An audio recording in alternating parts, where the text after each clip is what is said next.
وإذ قال ربك للملائكة إني جاعل في الأرض خليفة قالوا أتجعل فيها من يفسد فيها ويسفك الدماء ونحن نسبح بحمدك ونقدس لك قال إني أعلم ما لا تعلمون আল্লাহ পাক রব্বুল আলামিন বললেন ফেরেশতাদেরকে ডেকে, এই আমার ফেরেশতা মণ্ডলীরা, আমি দুনিয়াতে খলিফা বানাতে চাই, আমি দুনিয়াতে প্রতিনিধি বানাতে চাই, আমি দুনিয়াতে মানুষ তৈরি করতে চাই। ফেরেশতারা কি বলছে? ক্বালু আতাজআলু ফিহা মান ইউফসিদু ফিহা ওয়া ইয়াসফিকু দিমাআ।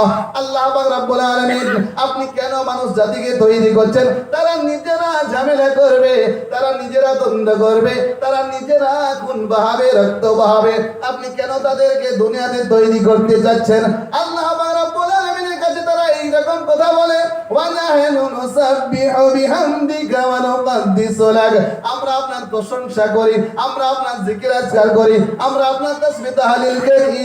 আল্লাহ পাক রব্বুল আলামিন বললেন, ক্বালা ইন্নী আ'লামু মা লা তা'লামুন। আল্লাহ জানিয়ে দিলেন, ফেরেশতারা শুনে রেখে দাও, আমি যা জানি তোমরা তা জানো না। বলুন সুবহানাল্লাহ। আল্লাহ কেন যে মানুষকে তৈরি করতে চেয়েছিলেন ফেরেশতারা কি জানে? জানে না। আল্লাহ পাক রব্বুল আলামিন হযরত আদম আলাইহিস সালাতু ওয়াস সালামকে জান্নাতের সমস্ত রকমের নাম শিখিয়ে দিলেন। জান্নাতে যত ফল ফ্রুট যেখানে যেটা রয়েছে সবই কিন্তু শিখিয়ে দিলেন। শিখিয়ে দেওয়ার পরে আল্লাহ পাক রব্বুল আলামিন বর্ণনা দিলেন, আমার ফেরেশতারা তোমরা যদি এই কথা বলো তাহলে বলো জান্নাতে ওটার নাম কি? বলতে পারে না। বলে এই গাছটার নাম কি? বলতে পারে না। এই ফলটার নাম কি? বলতে পারে না। কিচ্ছু যখন বলতে পারে না, আল্লাহ পাক রব্বুল আলামিন বললেন, ক্বালু সুবহানাকা লা ইলমা লানা ইল্লা মা আল্লামতানা ইন্নাকা আনতাল আলিমুল হাকীম।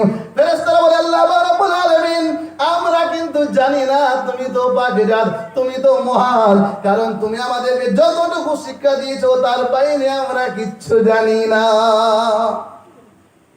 আল্লাহ কেন মানুষকে তৈরি করতে যাচ্ছেন? ফেরেশতারা বলল, আপনি তৈরি কেন করছেন? ওরা ঝামেলা করবে, রক্ত বহাবে, খুনোখুনি করবে।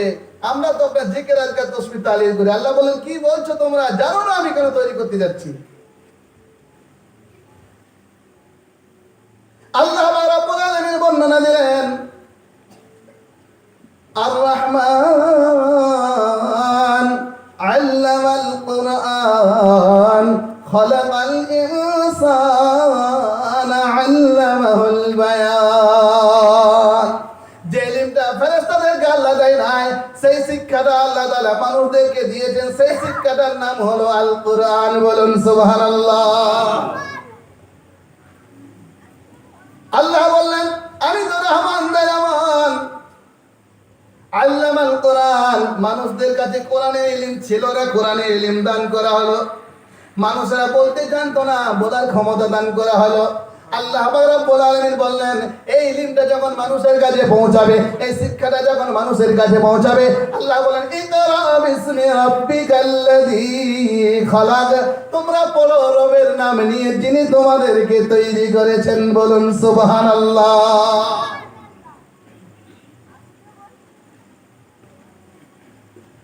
মানুষের কাছে যদি জ্ঞান না থাকে, কিভাবে মানুষ বিবেচনা করবে?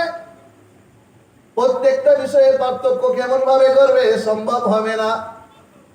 কারণ আল্লাহ রাব্বুল আলামিন বর্ণনা দিলেন, হাদা বায়ানুল লিন্নাস ওয়া হুদান ওয়া মাউইযাতুল লিল মুত্তাকিন। এই কোরআন যখন মানুষের কাছে বর্ণনা হবে, এই কোরআন যখন মানুষের কাছে তাফসীর হবে, এই কোরআন যখন মানুষের কাছে শোনানো হবে, আল্লাহ রাব্বুল আলামিন জানিয়ে দিলেন, অবশ্যই মানুষেরা হেদায়েত পাবে। আমরা যখন কোরআন খুলি, সর্বপ্রথম কি দেখতে পাই? আলহামদুলিল্লাহি রাব্বিল আলামিন, তাই না? প্রশংসা। আল্লাহ রাব্বুল আলামিন বললেন, আমি যে আদমের সন্তানের উপরে কি দয়া করেছি। আল্লাহ রাব্বুল আলামিন জানিয়ে দিলেন, কুল লাউ কানাল বাহরু মিদাদান লিকালিমাতি রাব্বি লানাফিদাল বাহরু ক্বাবলা আন তানফাদা কালিমাতু রাব্বি ওয়ালাউ জিনা বিমিসলিহি মাদাদা। আল্লাহ রাব্বুল আলামিন আমাদেরকে যে জিনিসটা দান করেছেন, আমাদেরকে যে বস্তুটা দান করেছেন, আমাদেরকে যে গ্রন্থটা দান করেছেন, আমাদেরকে যে পড়ার ব্যবস্থা করে দিয়েছেন, এটা কিন্তু পূর্বে ছিল না, এটা কিন্তু আগে ছিল না। কারণ আল্লাহ রাব্বুল আলামিন জানিয়ে দিলেন, আমি যে আদমের সন্তানের উপরে যে দয়াটা করেছি, আমার প্রশংসা লিখতে যদি শুরু করে তাম দুনিয়ার সমস্ত পানিটা যদি কালি হিসেবে ব্যবহার করে, যদি রিফিল হিসেবে ব্যবহার করে, আর সমগ্র দুনিয়ার জমিনটাকে যদি তারা ব্যবহার করে, সমগ্র দুনিয়ার গাছগুলোকে যদি কলম হিসেবে ব্যবহার করে, আমার প্রশংসা লিখে শেষ করতে পারবে না। বলুন সুবহানাল্লাহ। অপর জায়গায় আল্লাহ রাব্বুল আলামিন বললেন, মিন বাদিহি সাবআতু আবহুরিন মা নুফিদাত কালিমাতুল্লাহ। যদি এই দুনিয়াতে যত পানি রয়েছে, এইরকম যদি 7টা দুনিয়াকে জোড়া দেওয়া হয়, আর 7টা দুনিয়াতে যত পানি থাকবে, সম্পূর্ণ পানিটাকে যদি আল্লাহর প্রশংসা লেখার জন্য শুরু করে, সম্পূর্ণ দুনিয়ার যদি গাছগুলোকে আল্লাহর প্রশংসা লিখতে শুরু করে, সব শেষ হয়ে যাবে, খতম হয়ে যাবে। কিন্তু দয়া যে আল্লাহ রাব্বুল আলামিন আদম সন্তানের উপরে করেছে, এই দয়ার প্রশংসা লিখে শেষ করা যাবে না। বলুন সুবহানাল্লাহ।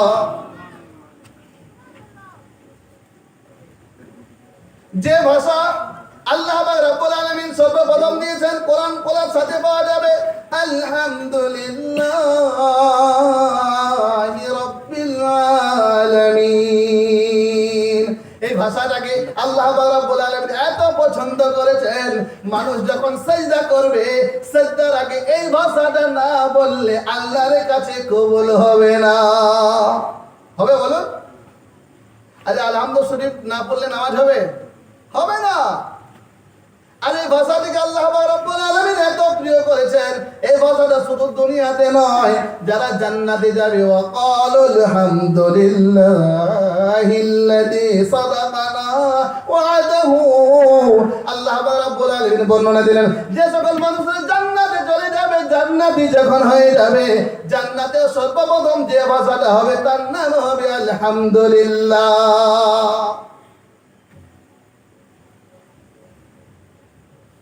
আল্লাহ জানিয়ে দিলেন, যদি কোনো মানুষ সন্দেহ পোষণ করে, আল্লাহ বলেন, ওয়া ইন কুনতুম ফি রাইবিন মিম্মা নাযালনা আলা আবদিনা ফাতু বিসূরাতিন মিন মিসলিহি ওয়াদউ শুহাদাআকুম মিন দুনিল্লাহি ইন কুনতুম সাদিকিন। আল্লাহ রাব্বুল আলামিন বর্ণনা দিলেন, তোমাদের কাছে চ্যালেঞ্জ দিলাম, তোমরা দুনিয়ার মানুষেরা। অপর আয়াতে আল্লাহ রাব্বুল আলামিন জানিয়ে দিলেন, এই বিশ্বের জিনেরা আর মানুষেরা, তোমরা যদি সন্দেহ পোষণ করো, তোমরা যদি মনে করো কোনো ভুল আছে, তোমরা যদি মনে করো কোনো সন্দেহ আছে, আল্লাহ রাব্বুল আলামিন জানিয়ে দিলেন, মানুষের আর জিনেরা প্রচেষ্টা ছাড়া মিসলি সূরা বাকারার মতো সূরা না, সূরা মায়েদার মতো সূরা না, সূরা আলে ইমরানের মতো না, সূরা ইয়াসিন, তোহা, মুজাম্মিল, মুদ্দাসির, এইরকম কোন সূরা না, মিসলিহি ছোট্ট একটা সূরা বানাও। আল্লাহ অপর আয়াতে জানিয়েছেন, কিয়ামত হয়ে যাবে, তবুও জিনেরা মানুষেরা মিলে একটা সূরা বানাতে পারবে না। বলেন সুবহানাল্লাহ।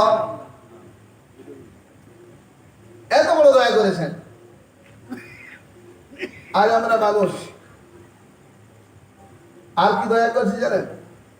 হযরত আদম আলাইহিস সালাতু ওয়াস সালাম বলেন, আমি তো আবুল বাশার, আদম নবী, সমস্ত মানুষের পিতা। আমার একটা ভুলের কারণে আমাকে আল্লাহ তাআলা জান্নাতে পোশাক খুলে দিয়েছেন। একটা ভুলের কারণে আমাকে জান্নাত থেকে বাইরে করে দিয়েছেন। একটা ভুলের কারণে বিবির কাছ থেকে দূরে করে দিয়েছেন, একটা ভুলের কারণে অনেক দিন কান্নাকাটি করেছি, তবে বিবির সঙ্গে মোলাকাত হয়েছে, আমার দোয়া কবুল হয়েছে। কিন্তু শুনে রেখে দাও, এই উম্মতে মুহাম্মাদি একটা জামানা আসবে, শেষ নবীর উম্মতে যারা হবে, উম্মতি যারা হবে, তারা হাজার হাজার লক্ষাধিক যারা গুনাহ করবে, গুনাহ করার পরেও তাদের ঘর ছাড়া আল্লাহ করে দেবে না, পোশাক খুলে নেবে না, বিবির থেকে আলাদা করবে না, তাদেরকে কান্নাকাটি করতে বেশি হবে না। একবার যদি বলে যে আল্লাহ তওবা করছি, মাফ করে দাও, আল্লাহ সমস্ত গুনাহকে পলকের মধ্যে ক্ষমা করে দেবেন। বলুন সুবহানাল্লাহ। আল্লাহ রাব্বুল আলামিন জানিয়ে দিলেন, আল্লাহু আখরাজাকুম মিন বুতুনি উম্মাহাতিকুম লা তা'লামুনা শাইআ ওয়া জা'আলা লাকুমুস সামা'a ওয়াল আবসারা ওয়াল আফিদাতা লা'আল্লাকুম তাশকুরুন। আল্লাহ রাব্বুল আলামিন বললেন, এই বিশ্বের মানুষেরা শুনে রেখে দাও, জেনে রেখে দাও, আল্লাহ রাব্বুল আলামিন তোমাদের পায়ের পেট থেকে দুনিয়ার আলো দেখিয়েছে। আমরা মায়ের পেট থেকে এসেছি না, দুনিয়ার আলো আল্লাহ বলছেন দেখি। বিজ্ঞান প্রমাণ করছে একটা মানুষ পূর্ণাঙ্গ হওয়ার জন্য 13টা জিনিসের দরকার। কটা? বিজ্ঞান এটা বলছে। রক্ত, গোশত, হাড়, চামড়া, কটা হলো? চুল, চর্বি, ঝিল্লি, রগ, কটা হলো? 8টা। বাক শক্তি, ঘ্রাণ শক্তি, দর্শন শক্তি, শ্রবণ শক্তি আর আকেল শক্তি, টোটাল 13টা। কটা হলো? 13টা। আল্লাহ রাব্বুল আলামিন জানিয়ে দিলেন, ওয়াজআলা লাকুমুস সামা'a ওয়াল আবসারা ওয়াল আফইদাতা লা'আল্লাকুম তাশকুরুন। আল্লাহ রাব্বুল আলামিন জানিয়ে দেন, তোমাদেরকে পরিপূর্ণভাবে দুনিয়াতে আমি পাঠিয়েছি যাতে তোমরা আমার শুকরিয়া আদায় করো।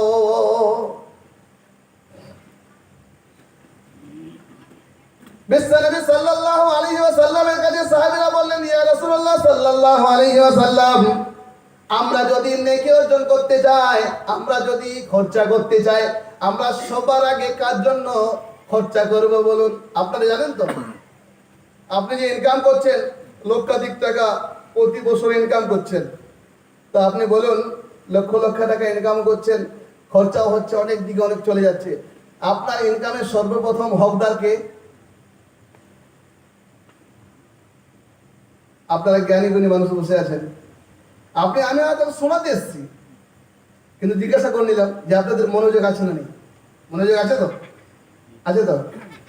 বিশ্বনবী সাল্লাল্লাহু আলাইহি ওয়াসাল্লামের কাছে সাহাবীরা বললেন, ইয়া রাসূলুল্লাহ সাল্লাল্লাহু আলাইহি ওয়াসাল্লাম, আমরা কার জন্য, কেন এবং কিভাবে আমরা খরচা করব? আল্লাহ রাব্বুল আলামিন জানিয়ে দিলেন, ওয়া ইয়াসআলুনাকা মাযা ينفقون قل ما أنفقتم من خير فللوالدين والأقربين واليتامى والمساكين।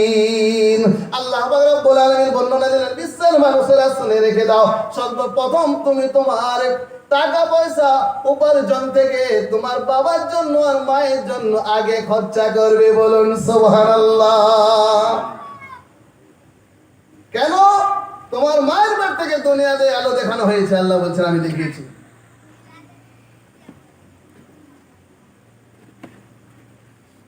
সাহাবীরা বললেন, ইয়া রাসূলুল্লাহ সাল্লাল্লাহু আলাইহি ওয়াসাল্লাম, আমরা কার জন্য, আমরা কার খিদমত করব বেশি, কিসের জন্য করব, কেন করব? বিশ্বনবী সাল্লাল্লাহু আলাইহি ওয়াসাল্লাম বর্ণনা দিলেন, তুমি তোমার মায়ের জন্য আগে খিদমত করবে, তারপরে কার খিদমত করব? বললেন তুমি তোমার মায়ের খিদমত করবে। তারপরে কার খিদমত করব? বললেন তুমি তোমার মায়ের খিদমত করবে। তারপরে কার? বললেন তুমি তোমার বাবার খিদমত করবে। সাহাবীরা বললেন, ইয়া রাসূলুল্লাহ সাল্লাল্লাহু আলাইহি ওয়াসাল্লাম, কেন করব বুঝিয়ে বলুন। প্রশ্ন করলেন। বিশ্বনবী সাল্লাল্লাহু আলাইহি ওয়াসাল্লাম বর্ণনা দিলেন, আমার সাহাবীরা, তোমার মা তোমাকে জন্ম দেওয়ার জন্য 9 থেকে 10 মাস গর্ভে ধারণ করেছেন। কথা কি বল? ঠিক কথা। একজন সাহাবী এসে বললেন, এই উসমান গনি রাদিয়াল্লাহু তাআলা আনহু, আপনি তো খলিফাতুল মুসলিমিন, আমার বিবি আমার বাড়িতে এসেছেন 6 মাস হয়েছে। কতদিন হয়েছে? 6 মাস হয়েছে। আমার বিবির 6 মাস পার হয়ে তারপরে আমার বিবির বাচ্চা হয়েছে। বাচ্চাটা জায়েজ হবে না না জায়েজ হবে? আপনারা কি বলেন? আপনাদের মতে কি বলেন? আপনার ধরুন এলাকাতে এরকম একটা কেস ঘটে গেছে, জানলে বলবেন, না জানলে বলবেন না, নাহলে বিপদ আছে। ধরুন একটা মহিলা বিবাহ হয়েছে, স্বামীর বাড়িতে এসে 6 মাস পূর্ণ হয়ে গেছে, 7 মাস পড়েছে, বাচ্চা একটা জন্ম হয়েছে। তো আমরা সবার আগে ফতোয়া দেবো যে বাচ্চারা জায়েজ হবে না। হযরতে উসমান গনি রাদিয়াল্লাহু তাআলা আনহু খলিফা, ওনাকে এসে একজন বলছেন, এই খলিফাতুল মুসলিমিন, আমার একটা সন্তান হয়েছে আমার বাড়িতে, আমার বিবির পেট থেকে আমার বাড়িতে এসে 6 মাস পরিপূর্ণ হয়েছে, 7 মাসের রানিং, 7 মাসে রানিং অর্থাৎ 6 পেরিয়ে গেছে, মানে 7 রানিং। ওই বাচ্চাটা জায়েজ হবে না না জায়েজ হবে? বলে আগামীকাল জুমার দিনে ফয়সালা দেওয়া হবে। হযরতে উসমান গনি রাদিয়াল্লাহু তাআলা আনহু তিনি ফয়সালা দিচ্ছেন জুমার নামাজের পরে। বললেন, সন্তানটা জায়েজ হবে না না জায়েজ হবে? পাশে বসেছেন হযরতে আলীল মুর্তজা রাদিয়াল্লাহু তাআলা আনহু, তিনি বললেন, বিচারটা ভুল হচ্ছে, বিচারটা ভুল হচ্ছে। উসমান গনি রাদিয়াল্লাহু তাআলা আনহু বললেন, কেন ভুল হচ্ছে? বললেন, এই কারণে ভুল হচ্ছে, একজন মা যখন তার বাচ্চাকে জন্ম দেয় তারপরে কতদিন দুধ পান করায়? আল্লাহ রাব্বুল আলামিন বর্ণনা দিলেন, ওয়াল ওয়ালিদাতু ইউরদি'না আওলাদাহুন্না হাওলাইনি কামিলাইনি লিমান আরাদা আন ইউতিম্মা আর-রাদা। আল্লাহ রাব্বুল আলামিন বর্ণনা দিলেন, একজন মা যখন তার বাচ্চাকে দুধ পান করায় 24 মাস দুধ পান করাতে হবে। কত মাস? ওর বেশি চলবে না। অনেকে বলে এটা ছোট সন্তান তো 2.5 বছর 3 বছর চলবে, জবাব আপনাকে দিতে হবে, চলবে না 2 বছর। হযরতে উসমান গনি রাদিয়াল্লাহু তাআলা আনহু বললেন, তাহলে সমস্যাটা কি? অবশ্য আমরা পড়েছি, আমরা জানি। বললে, হ্যাঁ, এটা আপনাকে জানানোর জন্যই বলছি। আপনি যে ফয়সালা দিচ্ছেন সন্তানটা জায়েজ হবে না, কারণ আল্লাহ রাব্বুল আলামিন জানিয়েছেন, একজন মা বাচ্চাকে জন্ম দেওয়ার পরে 24 মাস দুধ পান করায়। বললে, হ্যাঁ। বললে, শুনে রেখে দেন, আল্লাহ রাব্বুল আলামিন বর্ণনা দিয়েছেন, হামিলুহু ওয়া ফিসালুহু 30 শাহরান। যদি কোন মহিলা তার বাচ্চাকে 2 বছর অর্থাৎ 24 মাস দুধ পান করায় আর 6 মাস গর্ভে ধারণ করে, আল্লাহ বললেন সন্তানটা তারই হবে। সুবহানাল্লাহ বলবেন না? কালকে সকালবেলা চা নাস্তা করে বলবেন। আমার আল্লাহওয়ালা ভাইরা, জ্ঞানী জনেরা, সফি মানুষেরা, আমার পর্দা নসিবা সোনামণি মায়েরা এবং বোনেরা, আল্লাহ রাব্বুল আলামিন এত সুন্দরভাবে বর্ণনা দিয়েছেন। বিশ্বনবী সাল্লাল্লাহু আলাইহি ওয়াসাল্লাম বললেন, তোমার মা তোমাকে জন্ম দেওয়ার পূর্বে গর্ভে ধারণ করেছেন, কারণ একটা বাচ্চাকে জন্ম দিতে গেলে এত কষ্ট স্বীকার করতে হয়, তার সীমা থাকে না। খাওয়াতে কষ্ট হয়, বসাতে কষ্ট হয়, ঘুমানোতে কষ্ট হয়, অনেক রাত এইরকমই বেরিয়ে যায়। কোন মা ঘুমোতে পারেন বাচ্চাকে গর্ভে ধরার পরে, অনেক মা ঘুমোতে পারেন না। বিশ্বনবী সাল্লাল্লাহু আলাইহি ওয়াসাল্লাম বললেন, এই জন্য তুমি তোমার মায়ের খিদমত করবে। বলুন সুবহানাল্লাহ। 2 নম্বরে বিশ্বনবী সাল্লাল্লাহু আলাইহি ওয়াসাল্লাম বর্ণনা দিলেন, তুমি তোমার মায়ের খিদমত করবে, কারণ তোমার মা তোমাকে জন্ম দিতে গিয়ে অনেক কষ্টের শিকার হয়েছেন। এই জন্য তুমি তোমার মায়ের অনেক ডাক্তার বলে যে দেখুন নর্মাল ডেলিভারি হলে কিন্তু রিস্ক আছে, নর্মাল হলে রিস্ক আছে, তবে সিজার করলে সমস্যা নেই, কেটে মাল বের করে দেবো। বিশ্বনবী বললেন তোমার মা তোমাকে জন্ম দিতে গিয়ে অনেক কষ্টের শিকার হয়েছেন, এমনকি অনেক মা মৃত্যুর মুখ থেকেও ফিরে এসেছেন। এই জন্য বিশ্বনবী সাল্লাল্লাহু আলাইহি ওয়াসাল্লাম বললেন তুমি তোমার মায়ের খিদমত করবে। আর 3 নম্বরে বললেন তুমি তোমার মায়ের খিদমত করবে, তোমার মা তোমাকে জন্ম দিয়ে 2 বছর পর্যন্ত দুধ পান করেছেন, এই জন্য তুমি তোমার মায়ের খিদমত করবে। বলুন সুবহানাল্লাহ।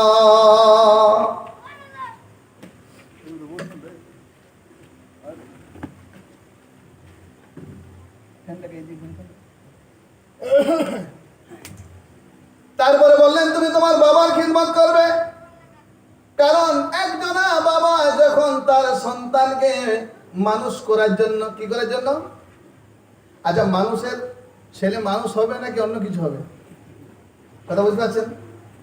কিন্তু আমরা কি বলি, বাচ্চাটাকে মানুষ করতে হলে বাঁকুড়া টাউনে ঘর ভাড়া নিয়ে থাকতে হবে। আরে মানুষের ছেলে মানুষ, গরুর ছেলে গরু, মুরগির ছেলে মুরগি, এই না? তো মানুষের ছেলে মানুষ করতে হয়, মানুষ হয় না। যদি ওই মা আর বাবা ওই বাচ্চাকে গাইড করা ছেড়ে দেয়, ওটা মানুষ হবে না, ওটা বান্দর হয়ে যাবে, ওটা ডাকাত হয়ে যাবে, ওটা মার্ডার করনেওয়ালা হয়ে যাবে। এলাকায় মা বাবার চেহারা দেখানো যাবে না, এইরকম পরিস্থিতি ঘটতে পারে যদি বাচ্চাকে মানুষ তৈরি না করতে পারে। একজন বাবা একটা বাচ্চাকে মানুষ করার জন্য ইচ্ছা মতো পোশাক পরতে পারেননি, ইচ্ছা মতো খাবার খেতে পারেননি, ইচ্ছা মতো জুতা ব্যবহার করতে পারেননি, ইচ্ছা মতো মনের মতো যেমন চাইবে ব্যবহার করবে, এটা কিন্তু হয় না। এমন বাবা হচ্ছেন এমন একটা ছায়া, আল্লাহর পরে যদি কোনো ছায়া, যদি কোনো ক্ষমতা কাজ করে সেটা হলো বাবার ছায়া। বলুন সুবহানাল্লাহ। মা আর বাবা এমন জিনিস, মায়ের মতো এত আপন, মায়ের মতো এত আপন আর তো কেউ হবে না, মায়ের দিলেতে ব্যথা দিও না, মায়ের দিলেতে ব্যথা দিও না। মাঝে জগতের সেরা, মাঝে জগতের সেরা আমরা বুঝি না, মায়ের মতো এত আপন আর তো কেউ হবে না, বাবার মতো এত আপন আর তো কেউ হবে না। দুনিয়াতে আপনার সঙ্গে যত মানুষ সম্পর্ক রাখে শুধু স্বার্থের উপরে রাখে। আপনার কাছে টাকা থাকলে সম্পর্ক আপনার বন্ধুর অভাব হবে না। আপনার যদি ভালো গাড়ির ব্যবস্থা থাকে বলবে ওই ব্যক্তিটা ধনীপতি আমার বন্ধু, অনেকে বলবে এই জলহরির কোটিপতি মানুষটা আমার বন্ধু, অথচ আপনি তার বন্ধু নন, তিনি বলবে আমার বন্ধু, ওকে চিনিস ওটা আমার বন্ধু। স্বার্থের উপরে দুনিয়া চলে। কারোর দোয়া কবুল হবে, কারো দোয়া কবুল হবে গ্যারেন্টি দেওয়া যাবে না, মার বাবার দোয়া আল্লাহ ফেরত করে না, মার বাবার দোয়া আল্লাহ ফেরত করে না। আল্লাহ পাক রব্বুল আলামিন বর্ণনা দিলেন মায়ের মতো আপন, বাবার মতো আপন দুনিয়াতে আর কেউ হবে না। যদি কারো বাল্য বয়সে বাবা মারা যায়, সন্তান এতিম হয়ে যায়, কি হয়ে যায়? এতিম হয়ে যায়। আল্লাহ পাক রব্বুল আলামিন বর্ণনা দিলেন তুমি তোমার বাবার জন্য মায়ের জন্য খরচা করবে, তারপরে ওয়াল আকরাবিন তোমার মিল্লির জন্য, তোমার ভাই বোন আত্মীয় স্বজনের জন্য খরচা করবে। কারণ আপনি যখন শিশু ছিলেন, আপনি যখন মাসুম ছিলেন, আপনার চাচি আপনাকে কোলে নিয়েছে, আপনার ফুফি আপনাকে কোলে নিয়েছেন, আপনার মামি আপনাকে কোলে নিয়েছেন, আর দোয়া করেছেন বারে বারে আল্লাহ পাক রব্বুল আলামিন এই সন্তানটাকে এলাকার নামি দামি বানাবে, এই সন্তানটাকে বিশ্ববিখ্যাত মুহাদ্দিস বানাবে, এই সন্তানটাকে তুমি এত হায়াত দান করবে যেন এলাকাতে নাম প্রচার প্রসার হয়ে যায়। আজ আপনি নামি দামি হওয়ার পরেও তাদের সঙ্গে সম্পর্ক থাকে না। বিশ্বনবী সাল্লাল্লাহু আলাইহি ওয়াসাল্লাম বললেন, লা ইয়াদখুলুল জান্নাতা কাতিউন, যারা সম্পর্ক বিচ্ছিন্ন করে দেবে, বোনের সঙ্গে সম্পর্ক রাখবে না, যারা চাচার সঙ্গে সম্পর্ক রাখবে না, যারা ভাইয়ের সঙ্গে সম্পর্ক রাখবে না, যারা চাচির সঙ্গে সম্পর্ক রাখবে না, যারা মামি ফুফির সঙ্গে সম্পর্ক রাখবে না, ওয়াল আকরাবিন মিলনিওয়ালা যারা হবে, পাড়া পড়োশি যারা হবে তাদের সঙ্গে সম্পর্ক রাখবে না, তাদের জন্য খরচা করবে না। বিশ্বনবী বলেন, লা ইয়াদখুলুল জান্নাতা কাতিউন, কখনোই তারা জান্নাতে দাখিল হতে পারবে না। আল্লাহ বললেন, ওয়াল আকরাবিন, তোমার কারিবি যারা, তোমার কাছাকাছি যারা, তোমার রক্তের সম্পর্কে যারা, তাদের সঙ্গে সম্পর্ক রাখতে হবে। যদি বোন এসে বলেছে, বড় ভাই এই ঈদে এসে যে একটা ভালো কাপড় দিতে হবে, বললে তাহলে যে আসিস না। যদি কাপড় চাইবি প্রত্যেকবারে ঈদে এসে কাপড় দাও এইসব চাইলে আসিস না। আর যদি সালি এসে বললে, দুলা ভাই বললে চল বাঁকুড়াতে যাই, চল কি নিবি বল, কি খাবি বল, সব থেকে দামি হোটেলে খাওয়াবো আর গাড়িতে করে ফির করে নিয়ে চলে ঘুরে বেড়াবো। আবার আল্লাহওয়ালা ভাইয়েরা, কারিবি যারা, আপনার কাছাকাছি যারা, রক্তের সম্পর্কে যারা, তাদের সঙ্গে সম্পর্ক রাখতে হবে, তাদের জন্য খরচাও করতে হবে। একজন মানুষ পাকিস্তানে বাড়ি, তিনি থাকেন বিদেশে, এমন একটা অসুখ হয়ে গেছে, এমন একটা রোগ হয়ে গেছে, ডাক্তার বলছে বাঁচার সম্ভাবনা নেই।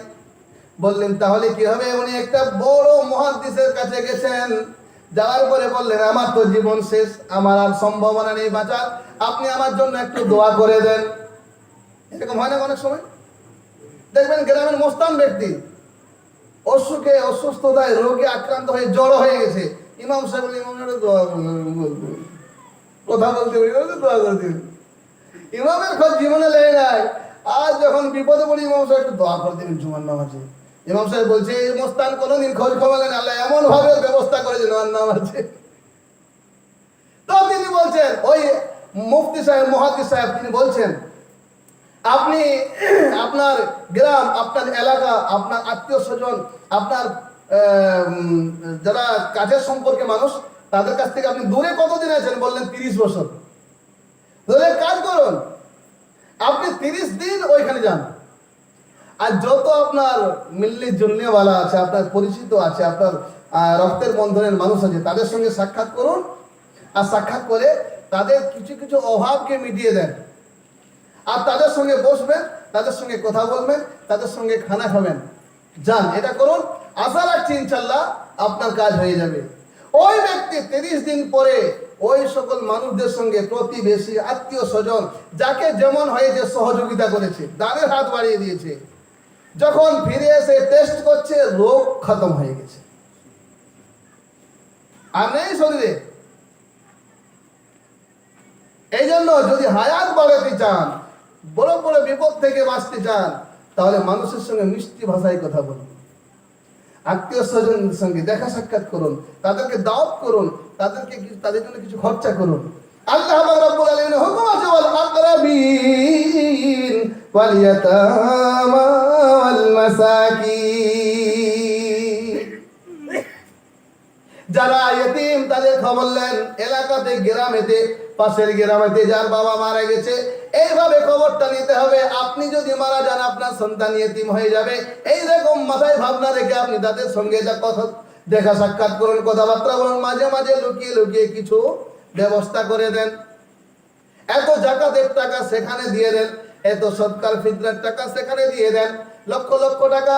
আমরা যখন কোন পুলিশকে আমরা কি করি, ইনভাইট করি, তাদেরকে দাওয়াত করি, ভালো ডাইনিং টেবিলে তাদেরকে খানা খাওয়াই, খুব নামি দামি খানা খাওয়াই, কিন্তু ইতিমের খবর আমরা রাখি না।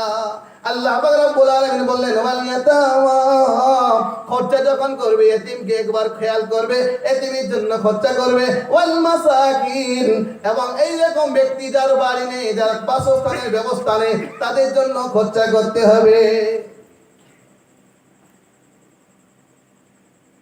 আমরা প্রতিষ্ঠিত এমনি এমনি হয় নাই, অনেকের দোয়া থাকে, অনেকের ইশারা থাকে, অনেকের মুখের ভাষা থাকে। প্রতিষ্ঠিত হওয়ার জন্য, দুনিয়াটাও সুন্দর বানানোর জন্য অনেক কিছু নিয়ে চলতে হবে। আল্লাহ রাব্বুল আলামিন যখন বর্ণনা দিলেন রাসূল আকরাম সাল্লাল্লাহু আলাইহি ওয়াসাল্লাম বর্ণনা দিয়ে বললেন, হযরত আব্দুল্লাহ ইবনে মাসউদ রাদিয়াল্লাহু তাআলা আনহু জানিয়ে দিলেন যে আল্লাহ রাব্বুল আলামিন বর্ণনা দিয়েছেন, প্রিয় নবী সাল্লাল্লাহু আলাইহি ওয়াসাল্লাম বর্ণনা দিলেন, ময়দান হাশরে প্রতিটা মানুষকে আল্লাহ তাআলা পাঁচটা প্রশ্ন করবেন। কয়টা প্রশ্ন? পাঁচটা প্রশ্ন করবেন, প্রতিটা মানুষকে প্রশ্ন করবেন পাঁচটা প্রশ্ন। এই পাঁচটা প্রশ্নের উত্তর যতক্ষণ না পর্যন্ত মানুষ দিতে পারবে ততক্ষণ কদম তুলতে পারবে না। এক নম্বর প্রশ্ন হবে তার সারা জীবনটা কিভাবে ব্যয় করেছে। দুই নম্বর প্রশ্ন হবে তার যৌবনটা কোন কাজে ব্যবহার করেছে। তিন নম্বর প্রশ্ন হবে সে কিভাবে ইনকাম করেছে। চার নম্বর প্রশ্ন হবে সে কোথায় কোথায় কিভাবে খরচা করেছে। পাঁচ নম্বর প্রশ্ন হবে তার ইলম মোতাবেক কতটা আমল করেছে।